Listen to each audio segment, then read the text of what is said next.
السلام عليكم ورحمة الله وبركاته. إن الحمد لله نحمدك ربنا ونستعينك ونستغفرك ونستهديك ونؤمن بك ونتوكل عليك ونثني عليك الخير كله ونكبرك تكبيرا. أما بعد فأعوذ بالله من الشيطان الرجيم. بسم الله الرحمن الرحيم.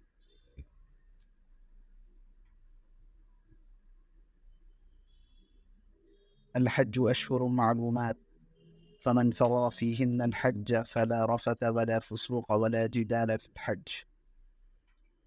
صدق اللہ العلی العظیم. قابل احترام بزرگوں اور حج کی سعادت حاصل کرنے والے سعادت مند مرد و خواتین، یہ الحمدللہ ہماری حج سیریز کا آغاز ہے،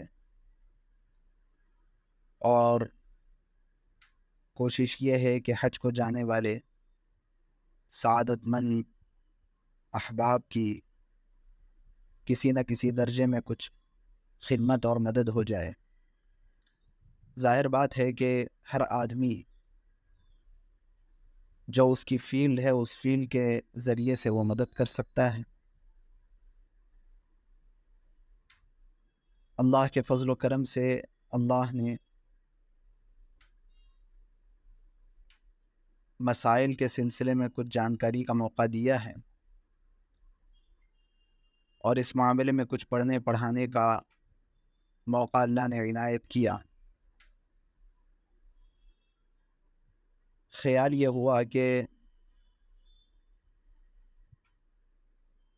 حج کو جانے والے جو مرد و خواتین ہیں ان کی رہبری اور رہنمائی کے لیے ایک حج سیریز کا آغاز کیا جائے،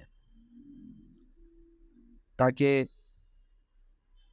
اپنی زندگی کے اہم ترین ایام اور حرمین شریفین کا قیام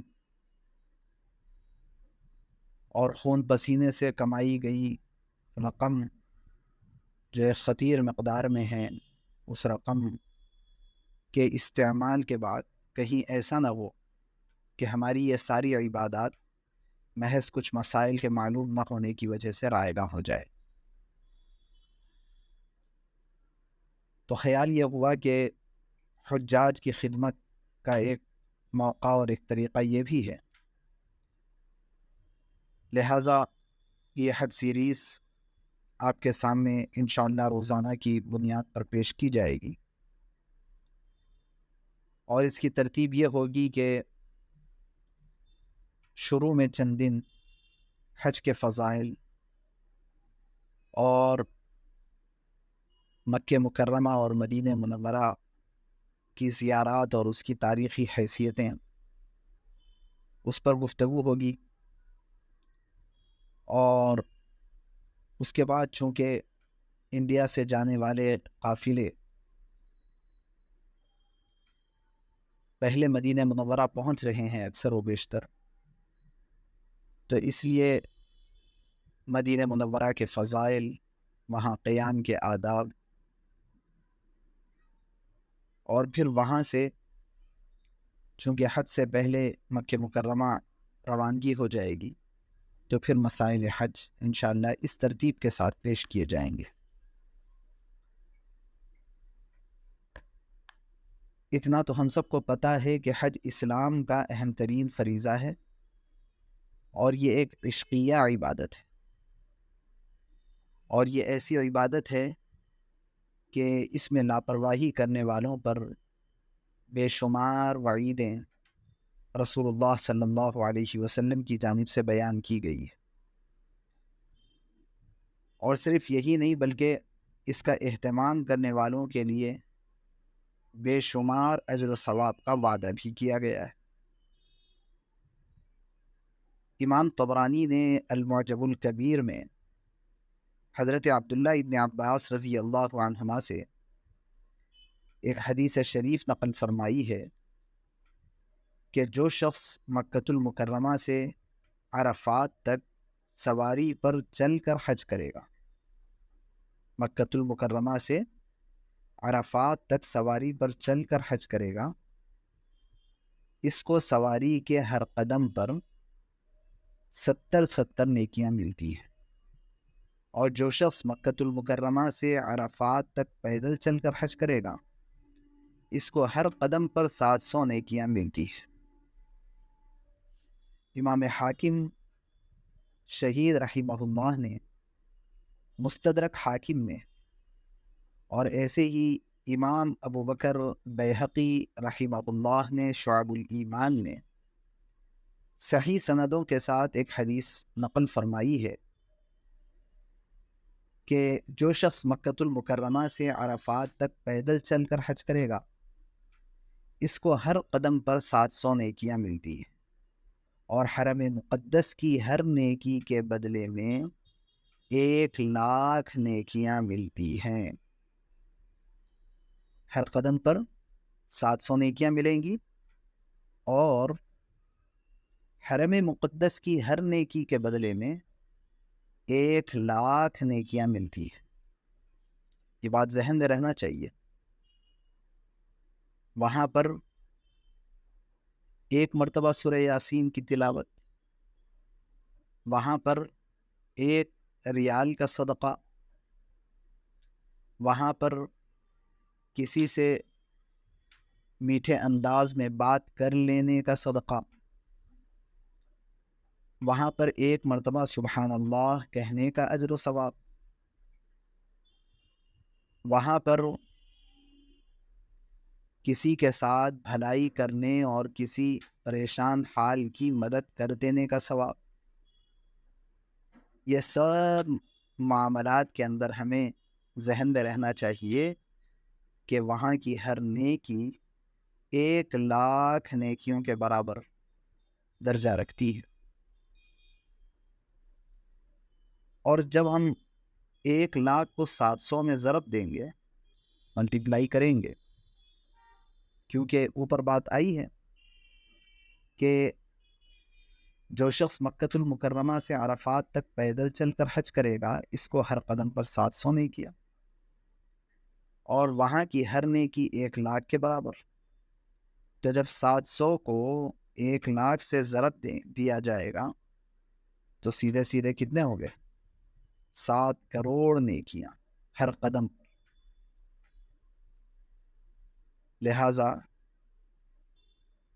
مکۃ المکرمہ سے عرفات تک پیدل چل کر حج کرنے سے ہر قدم پر 7 کروڑ نیکیاں ملتی رہے گی۔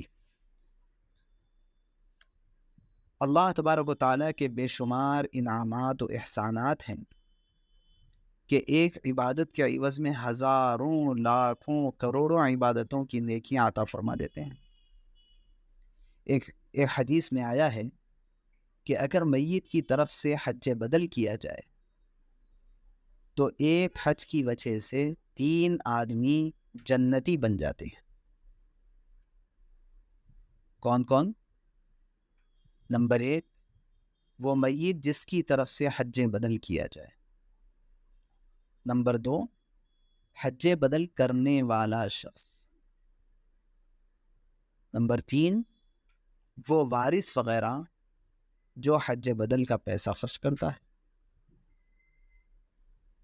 میت کی طرف سے اگر حج بدل کیا جائے تو اس کے بدلے میں 3 آدمی جنتی بنتے ہیں، حج کرنے والا بھی، جس میت کی طرف سے حج کیا جائے وہ بھی، اور جو وارث حج کروا رہا ہے وہ بھی۔ کتنی بڑی بات ہے۔ حضرت ابو موسیٰ اشعری رضی اللہ عنہ سے روایت ہے کہ ایک حاجی کو اپنے خاندان کے 400 افراد کے لیے شفاعت کا اختیار دیا جائے گا۔ ایک حاجی کو اپنے خاندان کے 400 افراد کے لیے شفاعت کا اختیار دیا جائے گا۔ اور ایک حدیث کے بعض الفاظ سے معلوم ہوتا ہے کہ 400 گھرانے کے لیے شفاعت کا اختیار دیا جائے گا، اور وہ گناہوں سے ایسے پاک و صاف ہو کر نکل جاتا ہے جیسا کہ نو مولود بچہ پیدائش کے دن ہر گناہ سے پاک و صاف ہو کر ماں کے پیٹ سے پیدا ہوتا ہے۔ ایسے حاجی بھی گناہوں سے بالکل پاک و صاف ہو کر نکلتا ہے۔ شعب الایمان میں یہ روایت بیان کی گئی۔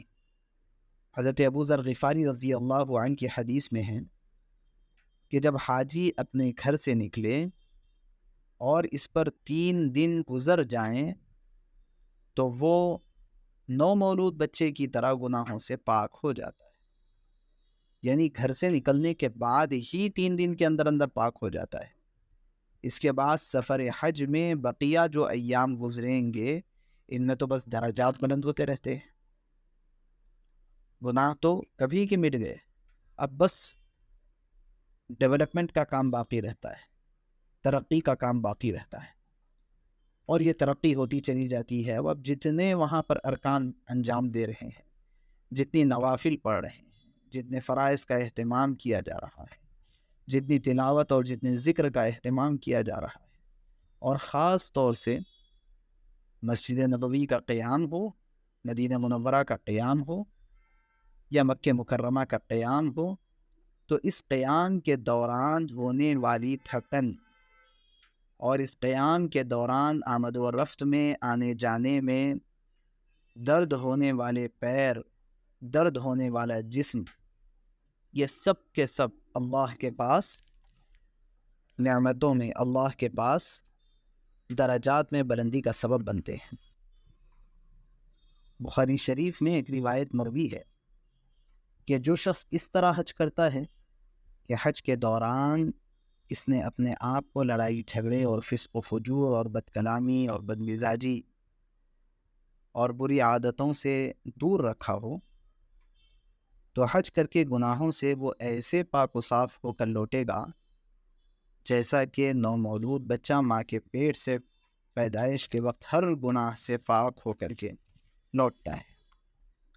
حضرات صحابہ رضی اللہ عنہم اور تابعین اپنی تمام تر غربت اور اپنی تمام تر عسرت اور پریشانیوں اور مصیبتوں اور معاشی تنگدستی کے باوجود اور اپنے تمام مشغولیات کے باوجود بہت کثرت سے حج اور عمرہ کیا کرتے تھے۔ حضرت امام ابو حنیفہ رحمۃ اللہ علیہ نے 55 مرتبہ حج فرمایا۔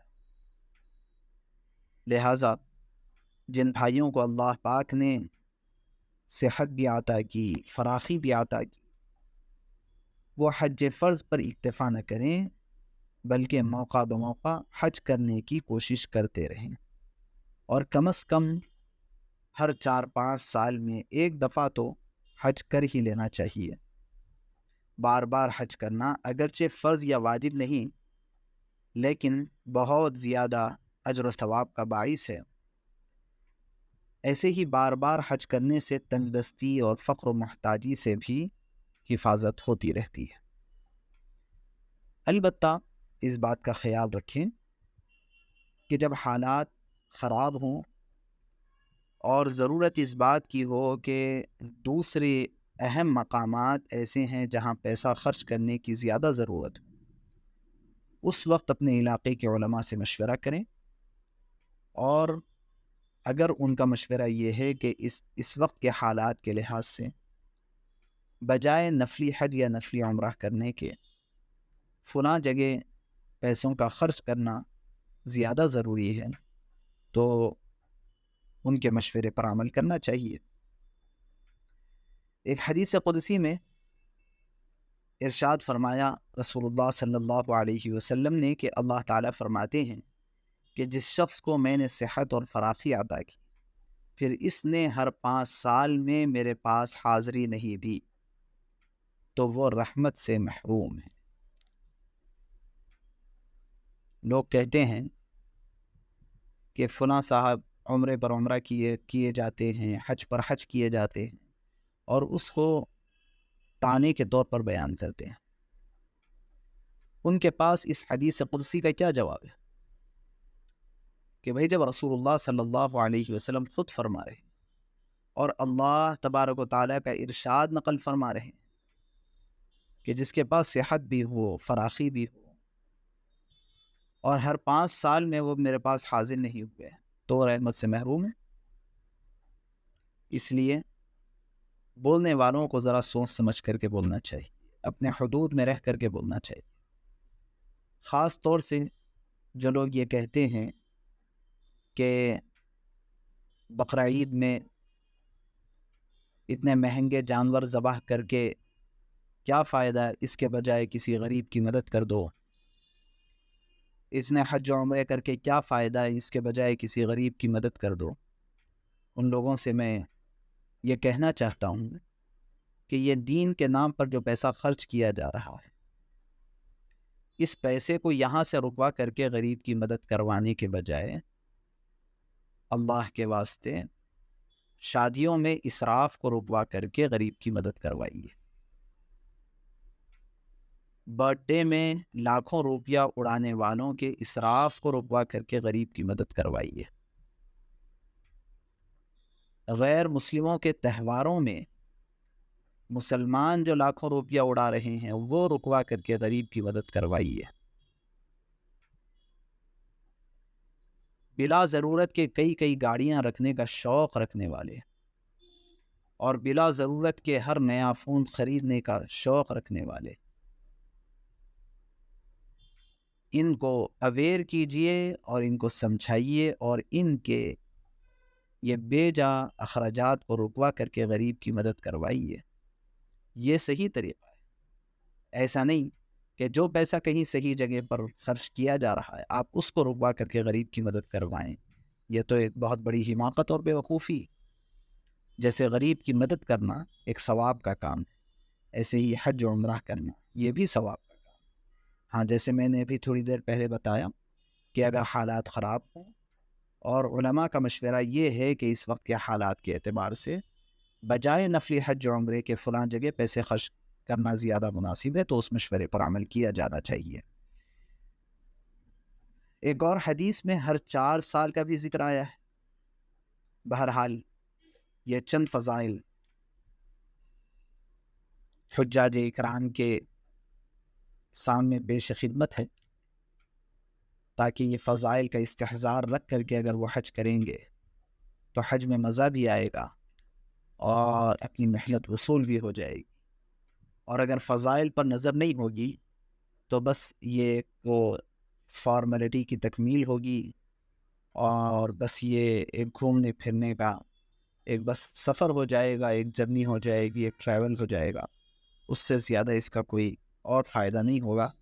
اس لیے ان فضائل کو مستحضر رکھیں، ذہن نشین رکھیں اور اس کے ساتھ حج کریں. انشاءاللہ بڑا نفع ہوگا. ایسے ہی جن لوگوں نے ابھی حج کے لیے ارادہ نہ کیا ہو لیکن ان کے پاس فراخی ہو، تو وہ بھی ان فضائل کو سنیں اور ان فضائل کی روشنی میں جلد سے جلد حج کی ادائیگی کا ارادہ کریں اور اہتمام کریں. کیونکہ اگر حج فرض ہونے کے باوجود بھی کسی شخص نے حج نہ کیا ہو تو اس کے سلسلے میں رسول اللہ صلی اللہ علیہ وسلم کی بڑی سخت وعید ہے. فرمایا کہ مجھے پتہ نہیں اور مجھے اس بات سے کوئی کی کوئی پرواہ نہیں کہ وہ یہودی ہو کر کے مرے گا یا نصرانی ہو کر کے مرے گا. اس لیے ان وعیدوں سے بچنا ہمیں ضروری ہے. یا رب صلی وسلم دائما ابدا علی حبیبک خیر الخلق کلہم.